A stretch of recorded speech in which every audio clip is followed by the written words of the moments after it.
भारतीय हवामान विभागाने सिंधुदुर्गसह दक्षिण कोकणात मान्सून दाखल झाल्याची नोंद केली आहे। त्यामुळे पुढील काही दिवसात राज्यातील इतर भागांमध्ये पावसाचा जोर वाढण्याची शक्यता आहे। पुण्यातील एका रिसॉर्टवर पोलिसांनी छापा टाकून मोठ्या प्रमाणात सुरू असलेली पार्टी उधळून लावली। या कारवाईत अनेक तरुणींची चौकशी करण्यात आली असून आयोजकांवर कारवाईची प्रक्रिया सुरू आहे। नागपूरच्या प्रमुख एसटी स्थानक परिसरात वाहतूक पोलिसांनी बेकायदा पार्किंग विरोधात मोहीम राबवली। 2 दिवसांच्या कारवाईत 51 वाहन धारकांवर दंड आकारण्यात आला।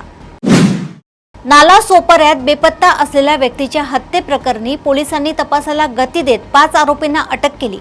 पाण्याच्या टाकीत सापडलेल्या सांगाड्यानंतर या प्रकरणाचा उलगडा झाला। पश्चिम रेल्वेने देखभाल आणि तांत्रिक कामांसाठी चर्चगेट ते मुंबई सेंट्रल दरम्यान जम्बो ब्लॉक घेतला। यामुळे अनेक लोकल गाड्या रद्द करण्यात आल्या आणि त्यांच्या मार्गात बदल करण्यात आला। चंद्रपूर जिल्ह्यातील जिवती तालुक्याशी संबंधित महाराष्ट्र तेलंगणा सीमा वाद सोडविण्यासाठी राज्य सरकारने उच्चस्तरीय समिती गठीत केली आहे। समिती लवकरच संबंधित गावांचा दौरा करून अहवाल सादर करणार आहे।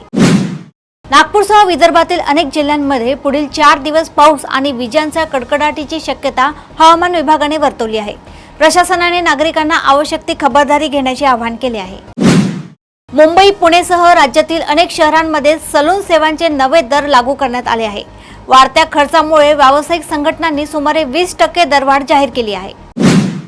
राज्यसभा निवडीच्या पार्श्वभूमीवर मुंबईत विविध राजकीय नेत्यांच्या भेटीगाठी वाढल्या आहेत। संभाव्य उमेदवारांच्या नावावर महायुती आणि विरोधकांमध्ये चर्चांचे सत्र सुरू आहे।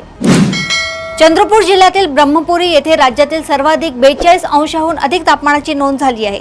मान्सून जवळ आला असला तरी पूर्व विदर्भात उष्ण आणि दमट वातावरण कायम आहे।